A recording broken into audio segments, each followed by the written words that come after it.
Bonjour à tous et bienvenue dans cette nouvelle vidéo. Alors aujourd'hui je reviens sur la trilogie Le Hobbit réalisée par Peter Jackson. Alors d'abord parce que vous me l'aviez demandé quand j'avais fait mes 3 vidéos sur Le Seigneur des Anneaux. Alors évidemment là je ne pourrais pas faire une vidéo sur chaque film, c'est impossible. Par contre je vais vous dire pourquoi pour moi ce sont des films qui marchent beaucoup moins bien que Le Seigneur des Anneaux. Je vais absolument rien vous apprendre sur Le Hobbit, mais juste vous donner mon avis, vous dire pourquoi en fait je les considère un petit peu comme des films mineurs par rapport à Le Seigneur des Anneaux, même si ce sont des films que j'aime bien paradoxalement. Oui, il y a un paradoxe un petit peu avec Le Hobbit. Alors déjà, on peut voir que étirer un roman qui fait 300 pages, à savoir donc celui du Hobbit, écrit par Tolkien, étirer un roman de 300 pages, eh bien ça devient problématique, surtout qu'à la base, Le Hobbit, ça devait être 2 films réalisés par Guillermo del Toro. Alors après, il y a eu des histoires d'argent en jeu, par New Line, par la Warner, etc.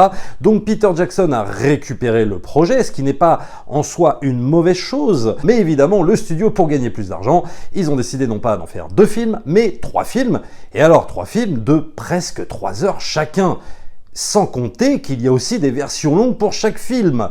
Sur un roman de 300 pages. Je ne sais pas si vous imaginez le délire. C'est complètement dingue. Je veux dire, c'est pas Le Seigneur des Anneaux, Le Hobbit. C'est un petit roman à la base. Enfin, petit roman, ça veut pas dire que c'est un mauvais roman. Je veux dire, par le nombre de pages, par la durée. En plus, c'était plus un espèce de conte pour enfants, un peu à l'inverse du Seigneur des Anneaux. Donc déjà, c'est la première chose qui ne va pas, évidemment, dans le développement de ce fameux Hobbit. 3 films de 3 heures, pour un petit roman, c'est problématique. Ensuite, il y a quelque part la problématique Peter Jackson. Et oui, j'aurais jamais cru dire ça un jour, mais on voit bien par rapport au résultat des 3 films qu'il y a un petit problème Peter Jackson. Dans ma vidéo sur Le Retour du Roi, je crois que c'est celle-là, où je disais qu'en gros, pour moi, Peter Jackson a absolument tout donné. En tout cas, il a absolument tout donné par rapport au Seigneur des Anneaux, et ça se voyait. Par rapport à la qualité des films, le souffle, l'épique.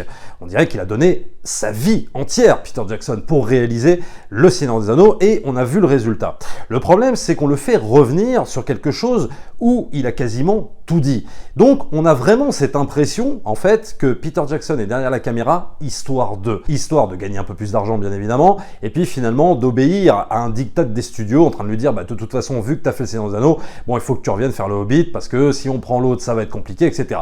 Donc il y a un véritable problème Peter Jackson parce que tu sens que dans le Hobbit, il n'y a plus cette envie, il n'y a plus le cœur qui bat que quand il a réalisé Le Seigneur des Anneaux, et ça se voit. Et paradoxalement, et c'est pour ça que je dis que le Hobbit, il y a un petit paradoxe, c'est que quelque part, Peter Jackson met encore un petit peu la barre, allez, pas aussi haute que Le Seigneur des Anneaux, mais quand même, il montre qu'il est quasiment irremplaçable pour raconter des histoires d'heroic fantasy au cinéma, et on le verra encore avec The Hobbit justement, même si ce sont des films bancals, même si ce sont des films que moi j'ai quand même du mal à autant apprécier que Le Seigneur des Anneaux, mais on voit bien quand même que c'est compliqué de passer derrière Peter Jackson, et peut-être que même si un Duncan Jones avec Warcraft peut éventuellement, non pas rivaliser, mais faire un film, de dark fantasy ou d'heroic fantasy assez honnête, on voit bien que c'est quand même difficile de rivaliser avec toute la poésie, tout le délire enchanteur en fait qu'arrive à insuffler Peter Jackson au moindre de ses films, même par rapport au Hobbit qui est extrêmement bancal. Et puis surtout la bonne idée de base finalement quand on aborde en fait The Hobbit, c'est cette idée de vouloir raccorder avec Le Seigneur des Anneaux, et c'est ce que Peter Jackson va faire, c'est-à-dire qu'il est conscient qu'il ne peut pas en 3 films combler les trous comme ça pour raconter une histoire qui fait 300 pages en 3 films de 3 heures, c'est impossible.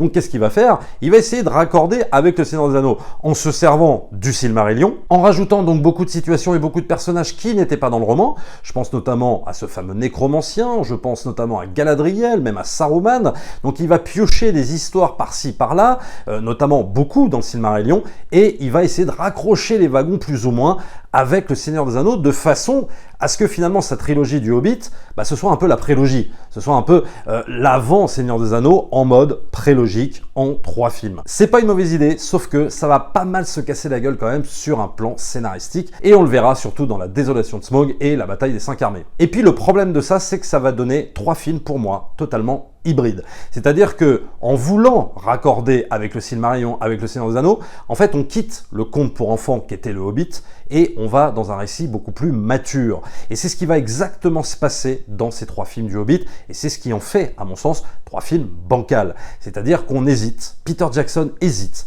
à être dans le pur conte pour enfants, et on va le voir notamment dans le premier, même des fois dans Smaug, etc. Et puis, comme il est obligé de raccrocher les wagons, eh ben on va dans un conte un peu plus mature, et ça va poser un gros problème en termes d'identité de film. Qu'est-ce que le Hobbit? Est-ce que finalement c'est un Seigneur des Anneaux bis, ou alors est-ce que c'est un pur conte pour enfants? Ce sera ni l'un ni l'autre, ou ce sera les deux à la fois, et c'est ce qui va en faire, à mon sens, de moins bons films justement que le Seigneur des Anneaux, parce que moins homogène. Alors il y a le premier, Un voyage inattendu, et je peux vous dire qu'à ce niveau-là, la déception était de taille pour moi quand je l'ai vu la première fois. Maintenant je le revois un peu plus avec plaisir quand même, mais c'est vrai que je m'attendais pas forcément à un Seigneur des Anneaux bis, mais à quelque chose qui y ressemblerait, et finalement je me suis rendu compte très rapidement qu'on n'aurait pas le droit à une communauté de l'anneau bis, quoi, très clairement. Pourtant, tout était là pour nous faire rekiffer l'univers. On a évidemment l'introduction dans la comté, mais le problème, c'est que quand on le compare avec la communauté de l'anneau, c'est ce que je disais en début de vidéo, le cœur n'y est plus. On sent que Peter Jackson, et là vraiment moi je le sentais, j'avais l'impression de le voir derrière la caméra en train de se dire bon puisqu'il faut le faire, faisons-le quoi. Tu vois, c'était ça. Il n'y avait plus l'envie, il n'y avait plus le cœur, il n'y avait plus le souffle. Et on le voit notamment dans cette introduction, dans la comté. C'est-à-dire que dans le Seigneur des Anneaux, dans la communauté de l'anneau, sa vie, tu as l'impression d'être transporté réellement dans la comté. Là, le truc, c'est que non, t'es plus transporté, t'as l'impression d'une barrière. Pourquoi? Parce qu'il n'y a plus de figurants, parce qu'on ne voit plus le détail de chaque maison des Hobbits, parce il n'y a plus, voilà, cet amour, en fait, de vouloir recréer Hobbitbourg, la comté, etc. Et on le sent vraiment. On sent vraiment qu'il y a le savoir-faire, il y a Peter Jackson derrière, ouais, on prend Ian McKellen, on va même rajouter Frodon, bon ok, mais quelque part, il y a quelque chose qui ne va pas, il y a quelque chose qui sonne faux, et on a vraiment l'impression d'un Peter Jackson qui est revenu là, sur ce film, presque obligé. Le film traîne énormément, on est encore dans ce que je parlais au début, c'est-à-dire la chose un petit peu hybride.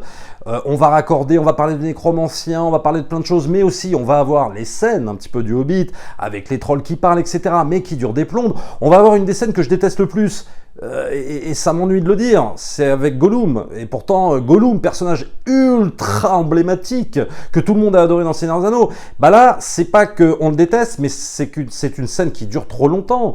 La scène des devinettes, il y a un moment donné, t'en peux plus, quoi. Et tu te dis, bon, allez, vas-y, passe à autre chose, j'en ai marre de cette scène.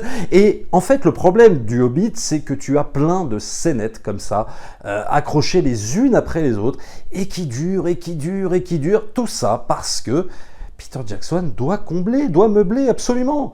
On est juste dans le premier film. Et alors c'est terrible, parce qu'on a vraiment cette impression de longueur, de trucs interminables. Et donc on perd le rythme épique qu'on avait dans le Seigneur des Anneaux. Mais très clairement. Alors on a encore de bons moments, peut-être même des fois de grands moments, parce qu'il y a quand même encore Peter Jackson derrière, et qui sait ce qu'il fait. Mais je dirais que pour moi, il fait quand même le minimum syndical par rapport à ce qu'il avait fait lors de la première visite, si tu veux, dans les Terres du Milieu, où là, tu sentais le mec totalement passionné.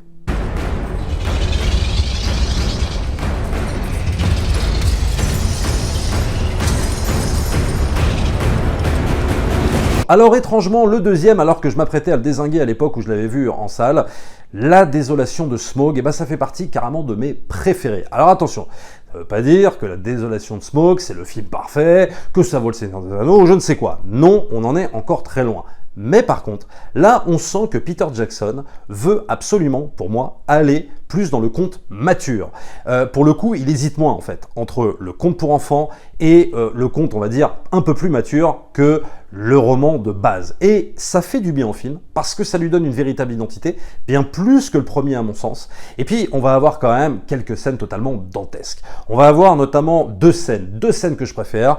La scène dans la forêt avec les araignées, que je trouve absolument géniale. Là, c'est du pur Peter Jackson. Là, on sent que, voilà, Peter Jackson retrouve, en fait, tout ce qu'il sait faire avec une caméra, tout ce qu'il sait faire avec les effets spéciaux, avec les CGI, avec les fonds verts, parce que, croyez-moi, dans le premier, les fonds verts, on en voyait, même au cinéma, c'était une catastrophe pour moi. Là, on les voit, mais disons que, on va dire que ça correspond plus, je trouve, au délire du film, à l'univers. Donc on va avoir cette première scène juste, mais fabuleuse. Et puis évidemment, la deuxième scène totalement emblématique de Smaug, c'est quand on voit Smaug. Et là, on sent que Peter Jackson s'éclate, mais totalement. Et que limite, on a même l'impression qu'il a voulu refaire ce Hobbit, cette trilogie du Hobbit, juste pour cette séquence-là. Cette séquence-là, elle est incroyable. Ça fait partie d'une des meilleures scènes d'Heroic Fantasy en termes d'objets filmiques que j'ai vu de ma vie, quoi. Vraiment. Je la mets à la hauteur de n'importe quelle séquence du Seigneur des Anneaux, quoi. Vraiment. Cette séquence-là, elle est archi réussie avec la voix de Benedict Cumberbatch dans le rôle de Smaug, l'altercation avec Martin Freeman et tout. C'est juste extraordinaire. La façon dont le dragon se déplace avec le cliquetis des pièces d'or et tout. Mais c'est absolument dingue, cette scène. Moi, je sais que parfois, je me remets juste le film juste pour cette séquence-là. Et alors, si vous la regardez en 3D, c'est même encore mieux. Donc, on va avoir ce type de choses dans la désolation de Smaug qui met pour moi la barre vraiment au-dessus par rapport au premier film. On va avoir également quelque chose d'intéressant. Bon, pure invention, hein, le personnage de Toriel, donc interprété par Evangeline Lilly, donc qui est une elfe, qui va donner finalement un peu plus de féminité, je dirais, à cette histoire de la Terre du Milieu, qui manquait un petit peu dans Seigneur des Anneaux. C'est pas qu'on n'avait pas de personnage féminin, mais disons que c'était un peu relégué au second plan, et j'en avais parlé dans ma vidéo. Et puis quelque part là, on va avoir une héroïne un petit peu au premier plan, dans une histoire d'amour, je trouve un petit peu ratée, c'est-à-dire qu'il manque beaucoup d'exploitation, et ça c'est vraiment dommage, ça aurait pu être extrêmement intéressant, mais tu sens que Peter Jackson n'assume pas totalement de raconter cette histoire-là de façon mature, on ne sait pas, il hésite un petit peu, c'est dommage parce que ça pouvait donner vraiment quelque chose de très intéressant, mais on a quand même ce personnage que moi je déteste pas, que j'aime bien, qui rajoute un petit peu de fraîcheur dans un univers quand même typiquement très masculin. Et on a toujours évidemment ce problème scénaristique avec une intrigue qui n'avance pas des masses par rapport au premier film, et c'est tout le problème de cette trilogie, c'est que tu avances vraiment pas par pas, petit pas par petit pas, mais alors ça avance doucement, puis des fois ça avance pas du tout, quoi. Et c'est un gros problème. Je veux dire, il y a plein de séquences avec des personnages rajoutés, notamment avec des personnages comme Radagast et tout, qui font pas vraiment avancer l'intrigue, qui les retardent, qui retardent. Et voilà, on se retrouve encore avec des scènes à n'en plus finir. Et la désolation de Smaug n'échappe pas à ça non plus. C'est ça le problème. On va avoir par exemple la fameuse scène des tonneaux, qui est assez sympa. Voilà, ça c'est bien, c'est assez épique, c'est assez marrant. On retrouve aussi là le savoir-faire de Peter Jackson, mais scénaristiquement, ça traîne encore un peu en longueur, quoi. Heureusement, on a cette fameuse scène de Smaug qui est, je le redis encore, mais archi crédible, archi dingue.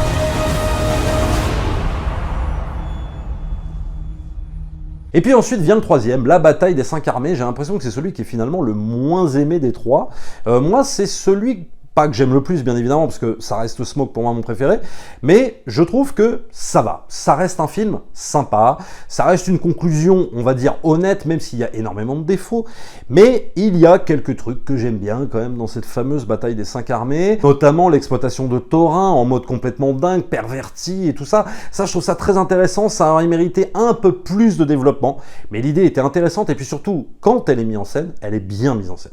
Voilà, Peter Jackson, encore une fois de plus, montre tout son savoir-faire, même lors de scènes totalement amputées scénaristiquement, disons qu'il y a des choses qui fonctionnent quand même. Après, sur cette fameuse bataille des 5 armées qu'on attend quand même depuis un bail, non, ça ne peut pas valoir le gouffre de Helm, ça ne peut pas valoir la bataille de Minas Tirith dans le Retour du Roi, mais pour la simple et bonne raison qu'une fois de plus, là, tu as l'impression que Peter Jackson n'y est plus vraiment non plus, c'est-à-dire que il se dit qu'il ne peut pas refaire ce qu'il a déjà fait. Ce qu'il a déjà fait, c'était un exploit, c'est peut-être tu peux faire ça une fois dans une vie, arriver à de rendre aussi crédible, en fait, une bataille d'Heroic Fantasy comme le gouffre de Helm ou comme la bataille de Minas Tirith, avec une authenticité redoutable. Il y a peut-être qu'en tant que réalisateur, tu peux peut-être faire ça qu'une fois dans ta vie, et tu peux pas le refaire derrière. Et quelque part, là, il se sent un peu obligé de refaire un petit peu la même chose. Sauf que, tout est en CGI, là. C'est full CGI. Alors tu vas me dire que dans le Seigneur des Anneaux aussi, il y avait beaucoup de CGI, il y avait beaucoup d'effets spéciaux, et beaucoup de tout ça, bien sûr. Mais sauf que je sais pas pourquoi ça se voyait moins. Alors me demande pas pourquoi, moi je peux pas te le dire, je suis pas spécialiste des effets spéciaux, mais ça se voit moins. Le détail des armures, l'authenticité de la chose, de la bataille, là ça se voit moins. Là on a vraiment l'impression d'être dans un délire prélogique, façon Star Wars un petit peu, avec beaucoup d'effets spéciaux, de choses qui s'agitent un petit peu dans tous les sens, et puis on a vraiment l'impression là d'un Peter Jackson qui délègue énormément. Là où, quand il filme le gouffre de Helm, quand il filme Minas Tirith, t'as vraiment l'impression que le mec il est dans la bataille, quoi. Qu'il filme vraiment, tu sais, qu'il a vraiment envie de les filmer, quoi. Qu'il a limite fait le Seigneur des Anneaux pour ça. Là, tu sens que, j'ai envie de déléguer au mec qui s'occupe des effets spéciaux, quoi. Et c'est ce qui va poser problème, à mon sens, dans cette fameuse bataille des 5 armées. C'est con, parce qu'il y a des grands moments, quand même, hein. Il y a des moments épiques, il y a des moments forts. On reste quand même chez Peter Jackson, attention. Peter Jackson, c'est pas quelqu'un qui se fout de la gueule du monde. Et c'est surtout un très grand réal pour moi. Mais On est plus dans une façon, si tu veux, de déléguer les choses et qui va faire que toi, en tant que spectateur, tu vois quand même une espèce de grande cinématique géante, quoi. Et j'ai même envie de te dire que certaines cinématiques dans World of Warcraft, je parle du jeu, elles sont des fois même plus impressionnantes que ça. Donc ça pose un petit problème. On va avoir aussi les intrigues, les sous-intrigues, alors des choses qu'on avait mis en place dans le premier, dans le 2, qui sont plus ou moins résolues, mais pas vraiment. C'est ça aussi le problème, c'est qu'on a posé tellement de sous-intrigues pour combler les trous, que du coup, faut les résoudre. Alors comment tu les résous? Soit tu les résous pas, et c'est ce qui va se passer dans la bataille des 5 armées, ou alors tu les résous de façon extrêmement bancale, avec des Deus Ex Machina, en veux-tu, en voilà, un peu partout, et ça va être ça la bataille des 5 armées, et c'est ça le gros problème aussi. Donc si tu veux, la bataille des 5 armées, c'est pas un mauvais film en soi, hein, je veux dire, ça reste quand même, si tu veux, en termes de film d'Heroic Fantasy, la barre elle est là, si tu veux quand même, c'est difficile d'arriver après. Et je pense pas qu'il y ait beaucoup de réals qui puissent faire même mieux que la bataille des 5 armées. Donc je parle même pas du Seigneur des Anneaux, hein, mais la bataille des 5 armées, ou la désolation de Smaug, ou même un voyage inattendu. Je pense pas qu'il y ait beaucoup de réals qui puissent le faire. Mais si tu veux, si tu prends juste Peter Jackson, c'est un peu décevant. Parce que lui, le Seigneur des Anneaux, la barre, il te l'a mis là, et pas là. Voilà, donc c'est un peu compliqué, si tu veux, pour lui, finalement, de se dépasser. En conclusion, pour moi, le Hobbit, ce ne sont pas des mauvais films, ce sont des films extrêmement regardables, et finalement, ce sont des bons films d'aventure, mais là où le Seigneur des Anneaux était dans l'excellence, était dans le chef-d'œuvre du 7e art, vraiment, le Hobbit, ça reste des bons films d'aventure, voilà. Ça ne veut pas dire que c'est mauvais, mais ça veut dire que ce sont des bons films d'aventure, voilà. Voilà comment je qualifierais cette trilogie du Hobbit par rapport au Seigneur des Anneaux. Ce n'est pas une catastrophe en soi, il ne faut quand même pas exagérer, mais à force de vouloir raccrocher les wagons avec le Seigneur des Anneaux, à force de vouloir combler les trous sur un roman qui ne fait que 300 pages, c'est très compliqué. C'est très très compliqué de faire un film extrêmement bien rythmé, où on ne s'ennuie jamais une seconde, et ce qui n'est absolument pas le cas dans le Seigneur des Anneaux. Pourtant, ils font 3 heures chacun, même pour certains 4 heures. Et là, dans le Hobbit, on va réellement... Il y a des scènes, vraiment, on s'ennuie. Hein. Il y a des scènes, maintenant, tu les regardes, tu as envie de les mettre en avance rapide, quoi. T'en peux plus, quoi. Moi, au cinéma, des fois, j'en pouvais plus. Hein. Même en 3D, même en tout ce que tu veux. Mais... voilà, ce sont des films qu'on regarde quand même encore avec plaisir parce qu'il y a tout le savoir-faire de Peter Jackson, parce que même s'il y a beaucoup de fonds verts, il y a quand même des parties tournées en Nouvelle-Zélande et il y a quand même toute cette équipée de nains qui fait plaisir. Et quand tu as envie de te faire un bon kiff d'Heroic Fantasy et que le Seigneur des Anneaux, tu l'as vu 1 milliard de fois et que tu connais les dialogues par cœur, tu peux t'enchaîner le Hobbit, c'est pas non plus un moment horrible à passer, faut quand même peut-être pas exagérer. Abonnez-vous à la chaîne, likez, partagez comme d'habitude et nous on se retrouve très très vite pour une prochaine vidéo. Ciao.